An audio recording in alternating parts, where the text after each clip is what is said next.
السلام عليكم، مرحبا بكم معايا في فيديو جديد. اليوم غادا نحضر معكم شباكيه اللي صحيه 100% وبدون قلي، بدون تعب، بدون مجهود.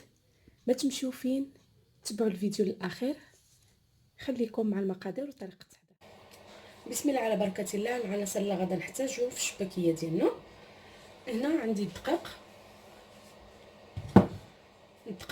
العادي 250 غرام، الدقيق الكامل بالنخاله ديالو اللي قبضتو طحنتو وليت غربلتو، يعني حيت داك الفائض ديال النخاله. وهنا عندي 50 غرام ديال الدقيق ديال الشوفان، يا اما تشريو الدقيق يا اما تقبطوا رقائق ديال الشوفان طحنوهم مزيان وتغربلوهم. هنا عندي مازال كاس، ولكن كيبقى على حسب الحاجه. بالنسبه للخليط اللي غادا نحتاج، نص كاس ديال الزنجلان اللي تيكون عادي، يعني ما محمرينو ما والو، او ما يعادل 4 المعالق ديال الزنجلان. كاس الا ربع ديال الزيت البلديه اللي كتكون حلوه خفيفه. الا كانت عندكم قويه يمكن لكم تخلطوها مع الزيت العاديه، ولكن كنفضل بما ان هذه الوصفه صحيه 100% نفضل انها تكون غير بالزيت البلديه. كيف ما شفتوا انني ما مستعملاش حتى الزبده. هنا عندي معلقه ديال اللوز اللي بقشور ديالو مسحته مزيان وطحنته. يمكن لكم ديروها، يمكن لكم تكتفيو غير بالزنجلان. معلقه صغيره ديال النافع اللي مطحون، صفار ديال البيضه، راس ديال معلقه صغيره ديال القرفه. الا عندكم التوابل ديال العطريه ديال اللحم يمكن لكم تعوضوه بها او تكتفيو غير بالقرفه. هنا عندي نص معلقه ديال الخميره ديال الحلوه بيكن باودر، واحد الراس معلقه ديال الخميره الفوريه تقريبا قد واحد الحمامسه، شويه ديال الملح بطبيعه الحال. وهنا عندي زعفران شعره او زعفران الحر اللي غادا نستعملو. كيف ما يمكن لكم كذلك ديروا واحد شويه ديال الخرقوم على حسب اللون. بالنسبه للطريقه، اول حاجه غادا نقبطوا هذا الخليط هذا ديال الدقيق، غادا نبسبسوه هو الاول مع الزيت، وغادا نخليوه يجلس على الاقل واحد 5 سوايع، او من الاحسن واحد الليله كامله.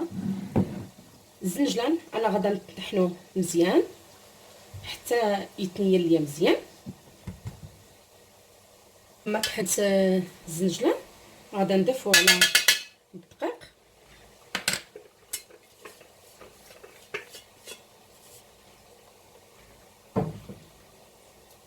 غادا نضيف هاد اللوز حتى هو، النافع والقرفه الملحه، غادا نخلطهم مع بعض. دابا غادا نضيف حتى ديك الخميره والبيكين باودر، يعني العناصر الجافه كامله غادا نديرها مع بعضياتها. بالنسبه للوز والزنجلان ضروري ما تغربلوهم فاش طحنوهم، باش هكا ما تقطع لكمش الورقه، ما يبقاوش دوك الحبيبات ديال اللوز ديال الزنجلان.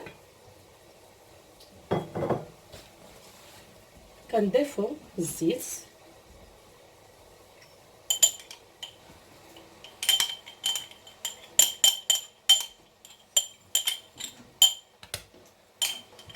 وغادا نبسس هذا الخليط مزيان مزيان باش يتشرب ليا الزيت كامل. بالنسبه للخليط انا طحنته مزيان مع داك الزيت، وزدت تقريبا واحد نص معلقه صغيره ديال الخرقوم، يعني ما عامراش مزيان غير على حساب اللون. كيف ما قلت لكم الاحسن يكون الخرقوم على ديروا الملون، داك الزعفران الملون. انا بغينا الشباكيه ديالنا تكون صحيه 100%.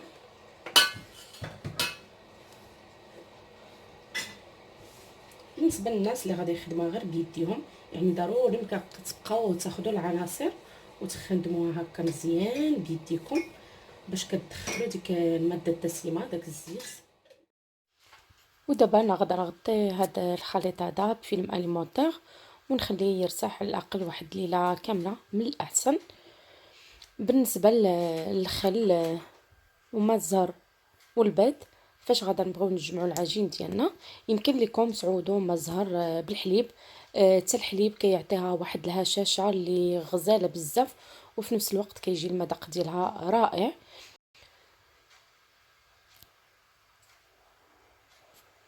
صافي من بعد ما ارتاحت العجينه ديالي وخليتها يعني ليله كامله، دابا غادي نكملوا التحضير ديال الشبكيه ديالنا. هنا عندي ماء الزهر اللي دافي، غادي نضيف صفر البيض،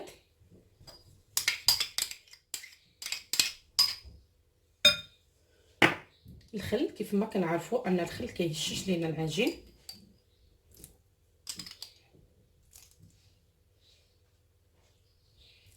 درت 3 د المعالق ديال الخل،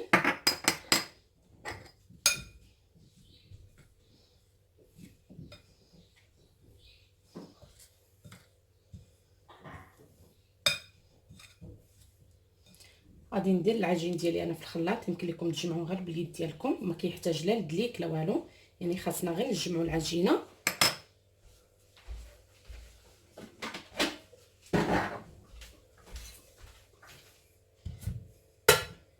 وغادي نضيف ماء الزهر الكافي اللي غادي يجمع لي هذا العجين هذا. كما قلت لكم ما يحتاج لا دليك لا والو، غير كنجمعوه مزيان. العجينه تكون شاده في راسها، يعني ما تكونش مرخوفه بزاف، باش هكا كتعاوننا في التشباك. بما ان غادا نستعملوا الطريقه سهله ديال التشباك، يعني بلا تماره بلا حتى شي حاجه، من غير المعتاد بالنسبه للناس المبتدئات. صافي انا غادا نخلط هذا العجين هذا باش يتجمع ليا.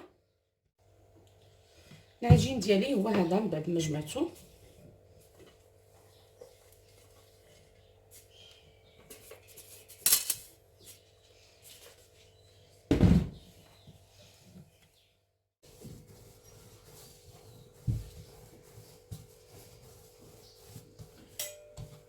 غادا نقسم هاد العجينه لكويرات،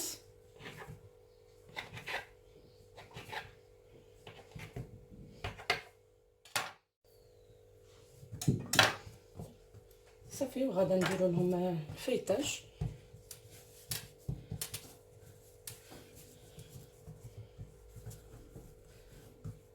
عندي الدقيق والنشا اللي غادا نقرش فاش غادي نورق، وكيدخل فيها العسل مزيان.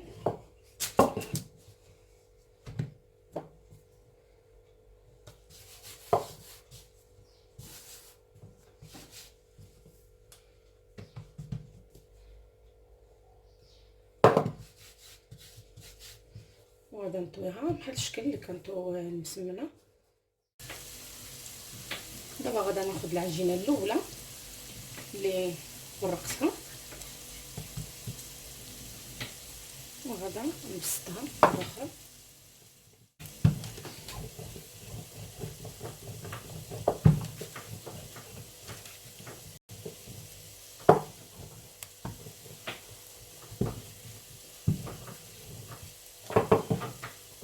نتمنى ان تكون الطريقه موضحه مزيان. صافي غادا نطوي بحال المره الاولى.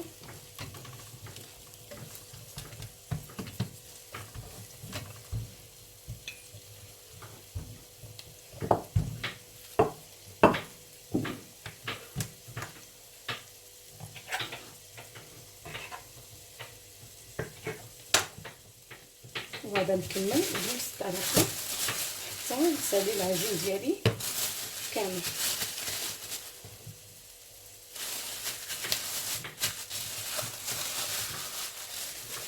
الطريقه اللي جد سهله، يعني بلا عدا بلا سماره وبلا ماكينه.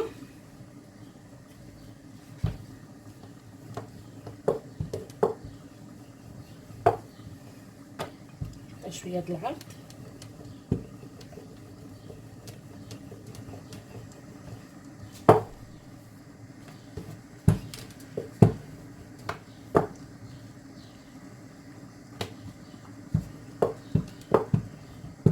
يعني حتى كتحصلوا على الرقوقيه ديال العجين.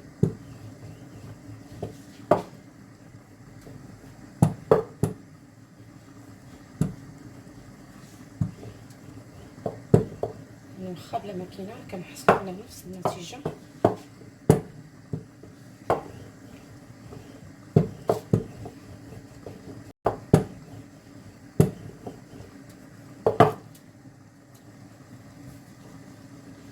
بهذا الشكل هذا غادي نزيد لها شويه.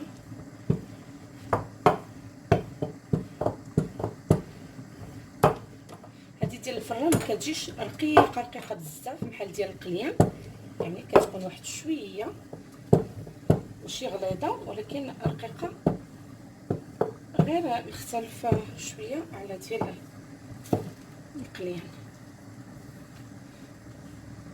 صافي بهذا الشكل هذا غادي نزول هاد الجوانب.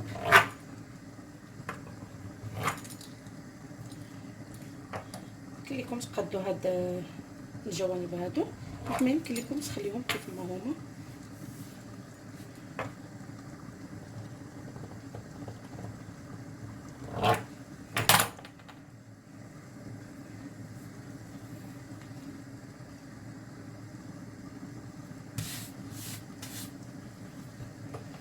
دابا غادا نمشيو باش نقطعوها. انا غادا نحسب 1 2 3 4 5 والسادسه غادا نقطع فيها بنفس الطريقه. 2 3 4 5 والسادسه نقطع فيها.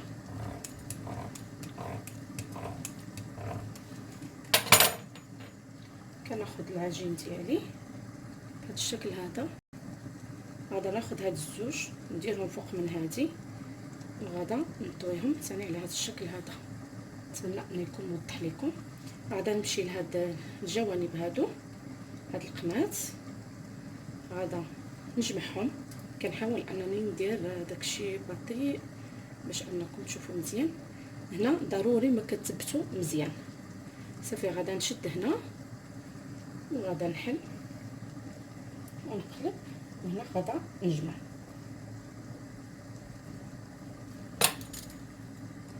غادا نقص من هاد القنات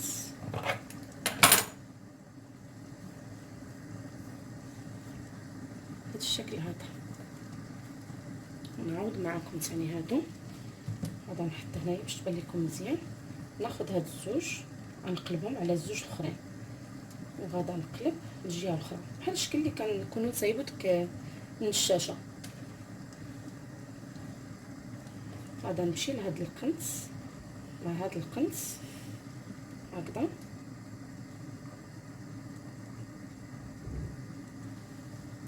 كنشدهم كنقرص هنا مزيان، كنثبت باش ما تحلياش العجينه، وكنقبض هنا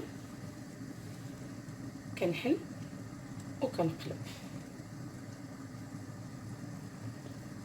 بهذا الشكل هذا. غادا نقص من هاد القنات.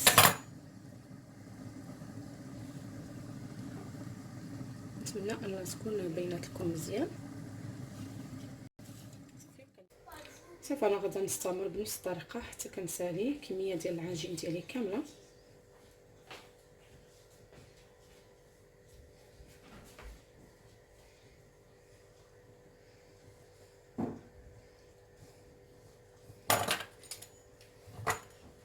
كنقسم هاد القنات صافي كنجمع.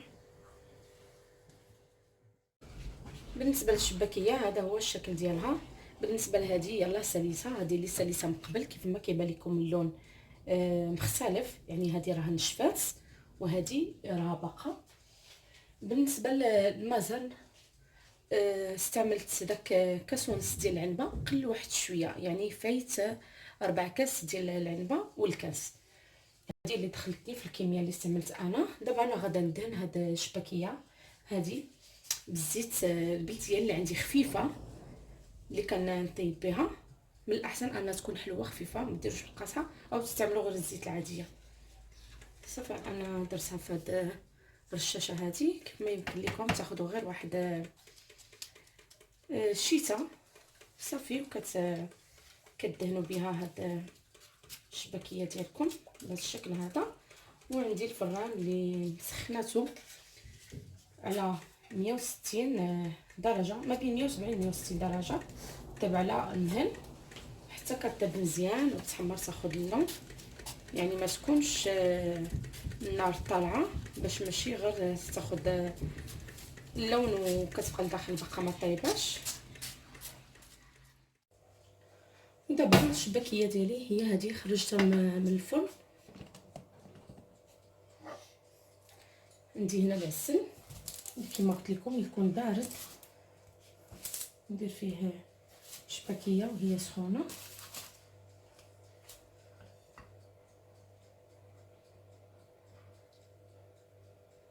ضروري ما يكون العسل كتير.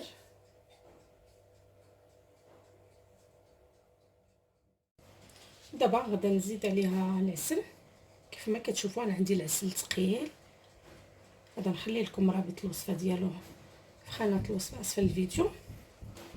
ما كان العسل ثقيل كيكون مزيان كيشد في الحلوه.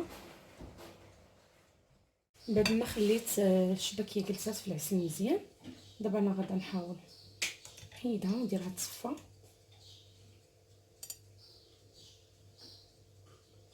كنهزها غير بلاتي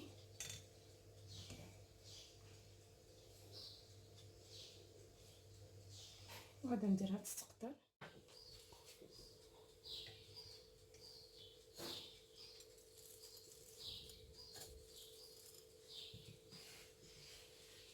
ندومو الشكل ديالها كيف كيجي.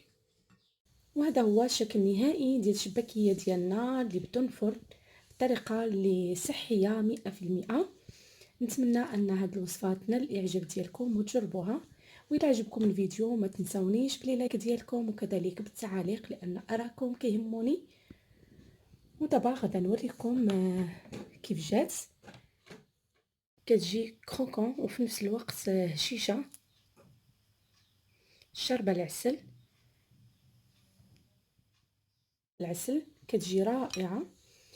نتمنى ان هذا الفيديو ينال الاعجاب ديالكم. وإلا عجبكم الفيديو ما تنساوش بارطاجيوه مع الاحباب والاصدقاء. واللي اول مره كيشوف القناه ديالي نتمنى انه يدير اشتراك، وما تنساوش تفعلوا الجرس باش هكا توصلوا بكل جديد من الوصفات. الى فيديو لاحق ان شاء الله.